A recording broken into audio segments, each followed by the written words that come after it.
Welcome back. Lecture 2 of 2P04, Motion in Two Dimensions and Newton's Laws. Chapter 4 from Survey, Motion in Two Dimensions. Kinematic equations. These are the same ones that we were dealing with in Chapter 2, except now there's vectors. So we're going to combine the Chapter 2 and 3 material, and we come up with the same equations as before. Now in 2P04, now that we're in second year, we're equipped with mastery of integration and differentiation. So that means that we can come up with these equations ourselves from the definitions. A is the derivative of velocity with respect to time. So this is a differential equation you can solve and come up with AT is equal to the change in velocity. And then you can do it again for the velocity, substituting in what we just found out about it, and come up with position is R0 plus V0 t plus half AT squared. If A is some other known function of time independent of velocity or position, then you can still do this by integrating. If it depends on velocity or position, then solving the differential equations of motion is going to be more complicated than directly integrating, but we'll still be able to do a little bit of that, and we'll see how to deal with that when we get to advanced dynamics problems. Projectile motion is one type of two-dimensional motion under constant acceleration. So where ax is 0 and ay is negative g. This is just an example of two-dimensional kinematic motion, and you solved a bunch of projectile motion equations back in first year. A particle moving in a circle of radius r with constant speed is in uniform circular motion. This has two different kinds of acceleration that we're going to be concerned with. There's a radial component, which is directed towards the center of the circle that it's moving in at that instant in time. And the radial acceleration, good formula to know, is v squared over r. We're going to use this a fair bit. If the particle moves in a curved path so that the magnitude and velocity, rather the magnitude and direction of velocity change in time, then the particle has two different kinds of acceleration, a radial component which changes just the direction, and a tangential component that changes just the magnitude of v. Vehicles usually have separate controls for these two types of acceleration. So in a car, you have a steering wheel to control the radial acceleration that just controls your direction, and you have pedals to control the tangential acceleration. It just controls your speed. Velocity of a particle measured in a fixed reference frame S can be related to the velocity v prime of the same particle measured in a moving frame of reference S prime by this. V prime is v minus v naught. Just a note to mention here, at this, it turns out that if you go near the speed of light, this equation doesn't work the same anymore. In this course, we're not going to be doing that, but in a special relativity type course, you should be aware that this thing breaks down. Question for Chapter 4. A highway off-ramp takes cars through a 90-degree direction change. So as you're going, maybe you're going this way at first north, and then you switch to going west, and it has multiple lanes, so cars in different lanes experience a different angular acceleration. Which lane's the fastest to take, so takes you the least time if it's a sunny day and you're limited by the speed limit. So there's no chance that your tires are going to slip. You can go as fast as the speed limit will allow. Which lane, on the other hand, is the fastest to take if it's a rainy day and you're limited by the friction connecting your tires to the road? So it's a really bad rain and you don't want to go the speed limit because then you're going to slip off the road. So which lane is the fastest in this case? Give that a shot.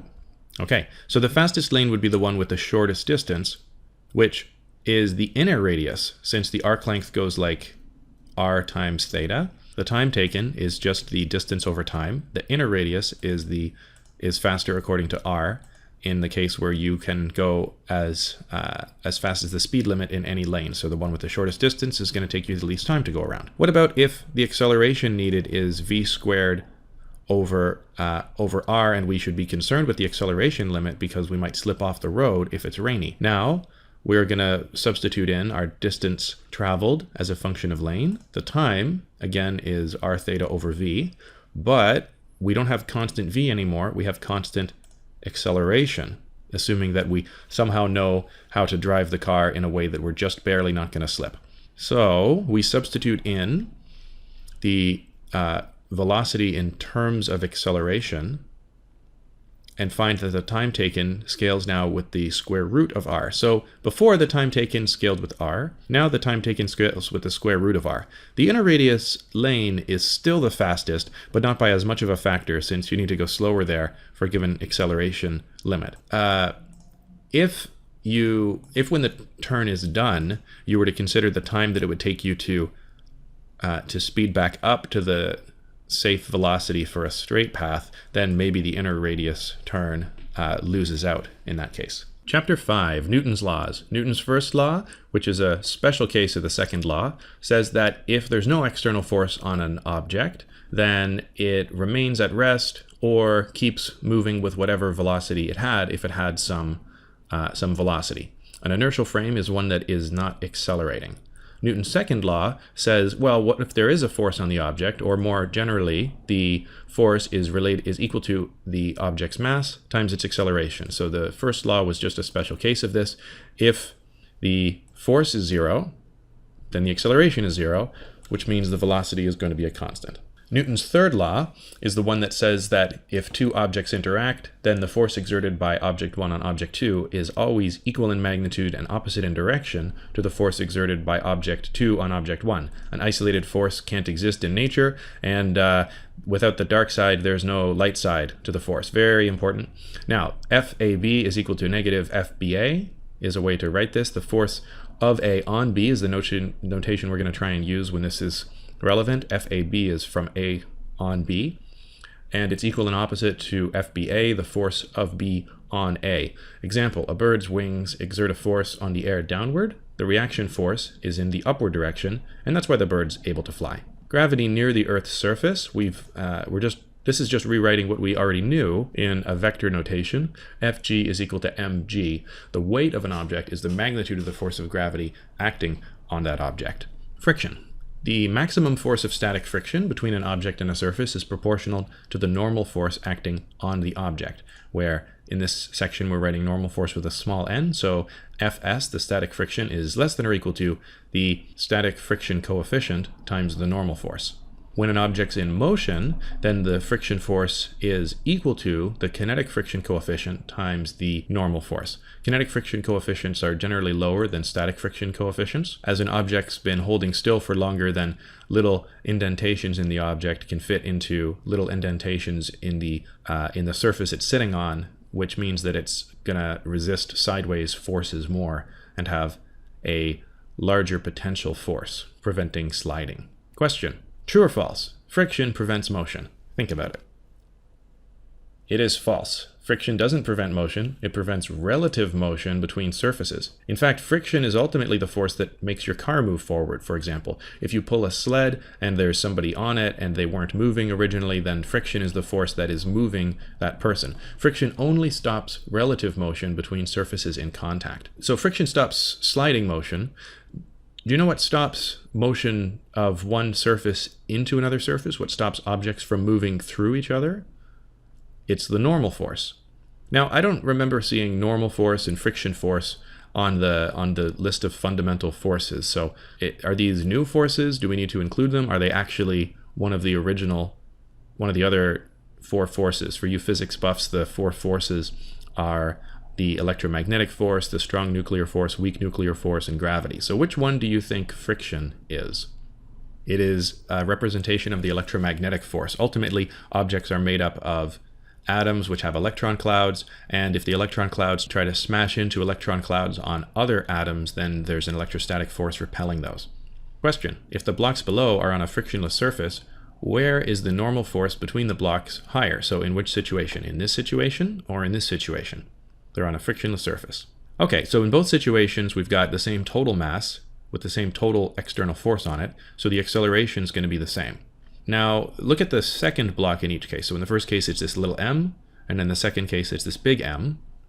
If little m has the same acceleration as 2m, then 2m must have twice the force on it. So in the second case, the normal force is larger.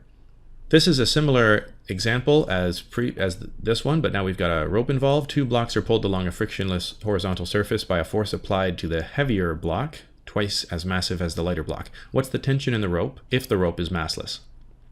Well, the tension is the one that's going to cause the second mass to accelerate, and the acceleration is the same. So we solve this just like the last problem and come up with a tension of the force divided by 3. What about if the rope has a mass per unit length of mu and a total length of L? Now the tension changes with position. Newton's second law for the object says that the tension at the left end of the rope, so the tension right here as it's applied to this block, is equal to that block's mass times its acceleration. And then on the rope itself, we've got a tension difference. The tension on the right minus the tension on the left would be its mass, which would be its mass per unit length times its length, times its acceleration. So mass times acceleration, F equals ma. And on the 2m block, the net force on that is Fp minus the tension on the right end of the rope. It's a Newton's third law action-reaction pair. And that's equal to the mass of that block times its acceleration. We've got three equations in the three unknowns, t left, t right, and a. Combining these equations for what we'd like to solve, we can get a from the third equation, say, and we get t left from the first equation, substitute that into the second equation, and then we get an expression for a that we can substitute into the third equation in order to isolate for t right in terms of the force. Then t left by back substituting, and ultimately we can get a by substituting in again. Okay, so let's do some physics with this answer here. A great thing to do is consider limiting cases. If we've got the mass of the rope that's being much less than the masses that we're pulling, you'd expect the answer that we got in this case, where we're considering the mass of the rope, to just reduce to the answer from the first case, where the rope was negligible mass. Sure enough, in the case where mu L is much less than m, looking at our equation right here, the first thing we get is that the left tension is the right tension, and the next thing that we get through our substitutions is that it's equal to the applied force divided by 3. So that's good. That's a great check of our work. Since the mass per unit length is constant, the tension will increase linearly from left to right as the pieces of the rope have more and more mass to pull. If we say that x equals 0 at the left end, then we can come up with an expression like this. This is a great piece of math logic to think about here. If you want something to change linearly from some initial value t left to some final value t right as x goes from 0 to L, then this is just a way to write an equation of a line that does that. So t is equal to t left plus t right minus t left, x over L. Sure enough, when x is 0, then this term's killed and it's just t left. When x is L, then this gets multiplied by a 1, and the t left subtracts with that one, we're left with t right. Substituting our expressions in, we can come up with specifically what t at x is for the numbers here. And you see that tension varies according to the mass per unit length divided by the mass times the relative position inside of the rope from left to right. If the force gradually increases until the rope breaks, where do you expect it to break first? Well, where the tension's biggest, and you can see from this equation that the tension's biggest at the right end. You could have found that out earlier too when we found t right is bigger than t left, or intuitively by saying that this rope has some mass, and so the tension at the right end of it is going to be pulling that mass as well as the mass of the block, whereas the tension at the left end just has to pull the mass of the block. All right, now on to a final question for the lecture today. If the force below is just enough to cause this block to move, we're going to do 5 different parts on this that are going to get increasingly more difficult. So this is a problem from first year, but we're going to do some second year level difficulty stuff with it. Not quite as tough as we're going to get later on in the course, but a little bit more challenging than some of the problems we've been dealing with so far. What's the coefficient of static friction between the block and the surface? So this part is exactly a question from a physics midterm or physics exam from first year. Nothing too special there. Give that a shot. Well, if it's just enough to cause it to move, then we're at the max static friction, mu Sn, and the force balance in the vertical direction tells us the normal force. So now the normal force is not just the weight, because there's this component of this 50 Newton force here, which I'm going to call F. So normal force plus F sine theta, the vertical component of F, would equal the weight. This lets you solve for the normal force and consequently for the static friction. And so if we know that the block is just barely moving, we can come up with the coefficient of static friction. In this case, it turns out it's 1 over root 3. Next part, not so bad. What will be the block's acceleration? We're told what its weight is, so we just need to find out what its mass would be using g, and then we can find out its force balance in the horizontal direction and say F equals ma. So we've got an acceleration of the force in the horizontal direction, force balance there, divided by the mass, Force balance would be F cos theta, projecting this onto the horizontal, minus the friction force mu kn that we found from our last section. And we get a force, an acceleration of F over m cos theta plus mu k sine theta minus mu kg. We can't answer specifically without knowing what mu k is, so it would be incorrect to use the coefficient of static friction that we found in the last section and say that that's the same as the coefficient of kinetic friction. Coefficient of kinetic friction is usually smaller than the coefficient of static friction. What about the requirement for applied force and angle for overcoming static friction?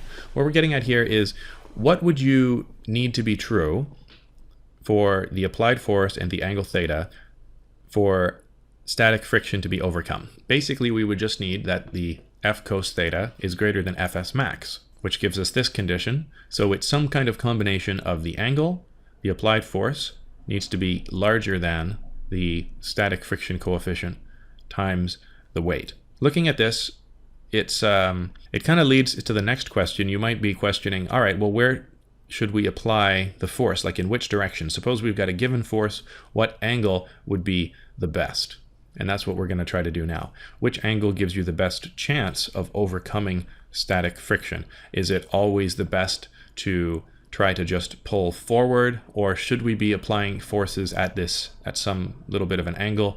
What would be the optimum for this left-hand side? You see the right-hand side is independent of angle, so for a given static friction coefficient, given force, what angle makes this the largest? It's a maximization problem, so we'll take a partial derivative of the left with respect to theta, or you can pretend it's just a function of theta and take a derivative with respect to theta, same thing. Then we come up with the tangent of theta is mu s for our critical points. Theta is the arctan of mu s. So if mu s is very small, then this is basically zero. We want to apply the force close to the horizontal. But as mu s becomes really large, more and more vertical forces are better. Where is it best to apply the force at a 45-degree angle? When we have a coefficient of static friction equal to 1. All right, so suppose we use the optimum location. If we were to substitute that in, we can try and clean this up a little bit. Now we're going a little bit above and beyond the expectations of the question for now, just to get some additional stuff to help us with the next one. So if we substitute that angle in to try and decide, all right, suppose we have a given force, can we possibly move the block at any angle for its weight? That's a useful thing to know. So let's substitute it into the problem, and to do that, we want to clean these up. Well, there's some relations you can use to take the trig of arctrig function. So cos of the arctan of mu s, there's a way to clean that up using triangles. Here's how this works. The tangent takes an angle and returns a side ratio. So that means arctan must take a side ratio and return an angle. Arctan of something is an angle. So we'll make it the angle of a triangle, arctan mu s here. And we know that the tan of the arctan is just, it cancels out, right? So tan of this angle should be mu s. But tan of this angle is also the opposite side over the adjacent side. And so by writing this as the angle there, you've got that the tangent of this is mu s over 1. So Pythagorean theorem then gives us what the hypotenuse is. It's root mu s squared plus 1. And this is what we needed to find out what the cos of the arctan of mu s is and the sine of the arctan of mu s is. Cos is adjacent over hypotenuse, so it's 1 over root mu s squared plus 1. Sine opposite over hypotenuse, mu s over that. So substituting in, we come up with f times 1 over root mu s squared plus 1 plus mu s squared over root mu s squared plus 1. Adding them together, f times root mu s squared plus 1, because we got a mu s squared plus 1 in the top and then a root mu s squared plus 1 in the denominator, so one of those roots cancels. And our criteria to be able to move the block is that this thing is bigger than mu s w, so f must be greater than mu s over root mu s squared plus 1 times w. What a great time to stop and decide, all right, does this make sense for our condition here? Is that what you would expect? Does everything move the way we'd think? So the term on the right is always less than w, right? So if mu s gets very, very large, then this limits towards w, but it's always less than w. That makes sense. In the case of extremely large coefficient of static friction, we could just apply the force vertically and lift up the block. That should take care of the normal force. No normal force, no static friction. So that makes sense. If mu s, on the other hand, goes to 0, then we need very little force. At mu s equals 1, our optimum angle of 45 degrees. So it's not the optimum angle of 45 degrees all the time. That is to say, 45 degrees is not always the optimum, but when μs is 1, then the optimum angle is 45 degrees. In that situation, we have that we need a force at least as big as W over root 2 to drag the object. That makes sense. The force you need to drag an object is not as big as the force you need to just lift it. Final question, once the block is moving, which angle for force application gives you the maximum acceleration? And what is that max acceleration? Well, we're going to use a similar idea to what we did last time, and also some information from part B. Recall that part B, way up here, we found out what the acceleration was as a function of kinetic friction. And so here's that again. Max acceleration when the partial derivative of this is 0, which coincidentally, or not coincidentally really, is when the angle is the arctan of the kinetic friction coefficient. Substituting that in and making use of the trig identities that we just had, we can say that the max acceleration at this max acceleration angle is f over m root mu k squared plus 1 minus mu k g. So if you knew what the coefficient of kinetic friction was between your surfaces, and you knew how much weight something had, then you can calculate which direction you should apply the force in. In fact, it turns out it's independent of the weight. Well, that's kind of interesting. The weight didn't end up mattering for this direction you should apply the force. Now the mass mattered, actually, so I guess that does apply there. So scratch that. Okay, so the force per mass, that's kind of what you would expect, I guess. Like, that was sort of a surprising result when we found that the weight doesn't matter. Whenever you find that something isn't in an answer, you should say, oh, that's kind of interesting, if it's not something that you expected, and then you go back and ask questions that try and convince yourself, oh, that seems like it should be the case, or that's surprising. And if it's surprising, either it means you made a mistake or you're learning some really intense physics right now. That's great. So definitely something to look into. Let's look at this answer here. We've got the acceleration is force per mass. Okay, you expect it to scale like that.